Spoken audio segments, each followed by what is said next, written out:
The first thing humanity learned about the Zelari wasn't their technology, their starships, or their strange crystalline cities. It was their cubs. The Zelari cubs were tiny, no bigger than a human cat, with soft iridescent fur and oversized eyes that reflected every color of the spectrum. They chirped, clicked, and squeaked, communicating in rapid bursts that made human linguists dizzy.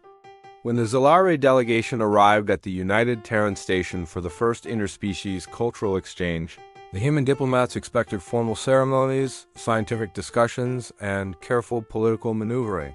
Instead, they got chaos. The cubs escaped. Within minutes, 36 Zelari cubs poured into the station's public food court, scampering over tables, climbing humans, and investigating everything with unstoppable curiosity. Security froze, diplomats panicked, scientists took notes, and then someone handed a cub a cracker. It was Dr. Maya Chun, a xenobiologist who had been eating lunch when the cubs invaded. She had a simple packet of human wheat crackers, nothing special, just a common snack from Earth. One cub climbed onto her lap, sniffed her sleeve, and tilted its head. Hello? She whispered. On instinct, she broke a cracker in half and offered it. The cub sniffed again. Then it gently took the piece with its tiny clawed paw and nibbled. Its eyes widened. Its fur fluffed up. It made a sound that translators later identified as excellent discovery of cosmic importance. Within seconds, every other cub noticed. They swarmed her like a fluffy tidal wave. By the time station security arrived, Dr. Chen was buried in Zelari cubs, all squeaking in joy and demanding more crackers. The incident went viral across the galaxy. Footage of cubs crunching crackers, rolling onto their backs in bliss, and stuffing their cheeks went viral on every known network. The Zelari adults were baffled. Our nutrition matrices did not predict this response, Ambassador Cathar admitted during a joint press conference. These crackers are nutritionally trivial. Why do the cubs adore them? Human scientists shrugged. They're crunchy, Dr. Chun said. Kids like crunchy stuff. The Zelari were stunned. Crunchiness as a cultural universal. The humans, meanwhile, saw opportunity.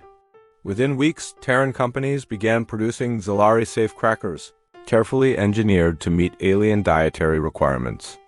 Flavors included solar honey crystals, asteroid cheese dust, galactic berry burst, original Earth wheat, still the cubs' favorite. Human snack manufacturers flooded Zelari markets. The cubs demanded them. Zelari parents caved. Soon, every Zelari nursery had a crunch time ritual inspired by human daycare snack breaks. Humans had accidentally become the galaxy's snack masters. But the real surprise came later. Zelari scientists discovered that chewing crunchy crackers helped their cubs develop jaw strength, sensory processing, and cognitive engagement. Before humanity, Zelari young had eaten only nutrient gels and smooth nutrient blocks. Crunching was a new sensory experience. Cubs became more curious, more playful, more experimental. Zelari educators reported a measurable increase in creativity and problem-solving skills among cubs who regularly ate crackers. The Zelari called this phenomenon the human crunch effect. Little Nara was one of the first cubs to taste a human cracker. She remembered the moment vividly. The human doctor, Chen, had smiled, nervous but kind. The strange flat food had smelled warm and inviting. When Nora bit into it, the sound echoed in her head like a tiny explosion of joy.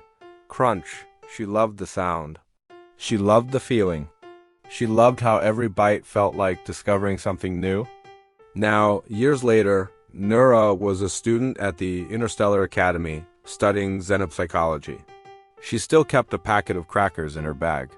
At the 10th anniversary of First Contact, Nora was invited to speak at the Galactic Council. She was nervous, after all. She was still considered young by Zelari standards, but she had a story to tell. She stood at the podium, her fur shimmering under the lights. Humans, Zelari, and dozens of other species watched. Honored beings of the Council, she began, her translator projecting her chirps into clear galactic standard. We Zelari once believed we were complete. We had advanced technology, perfect nutrition, and stable society. She paused, holding up a simple earth cracker. Then humans gave us this. The chamber rippled with amusement. This is not powerful technology. It is not medicine. It is not art. It is crunchy. Laughter spread through the delegates. But this small thing changed us. It taught our cubs curiosity. It taught us that perfection is not the goal, experience is. Humans gave us texture, sound, play. She looked toward the human delegation, where Dr. Chun sat smiling. You humans are strange. You travel the stars, not just to explore, but to share snacks. That is why the galaxy calls your species Terrans, but my people call you something else. She took a bite of the cracker, crunching loudly into the microphone. We call you friends. The speech went viral across the galaxy. Humans laughed, cried, and immediately created a new cultural export category, crunch diplomacy. Soon, humans introduced crunchy foods to dozens of species. Crunch sticks for the gelatinous planari, specially engineered to not dissolve them. Crystal crackers for the silicon-based Vorth, quantum pop rocks for energy-based life forms, still controversial. Everywhere, alien children loved them. Humans had accidentally become the galaxy's favorite babysitters, chefs, and cultural ambassadors. Years later, Dr. Chen sat in the same station food court where it all began. She was older now, but she still carried crackers in her bag. Nara joined her, now taller and wearing an academy uniform. You know, Nara said, nibbling thoughtfully, my professors say this was one of the most influential moments in Zelari history. Dr. Chen laughed. Really? A snack? Yes, because you humans do not just give knowledge. You give experiences. Nara looked at the bustling station, full of different species sharing food, laughing, and trading recipes.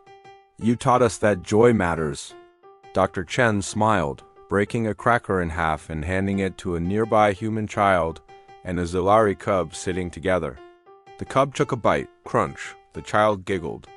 The galaxy felt a little smaller, and a lot crunchier.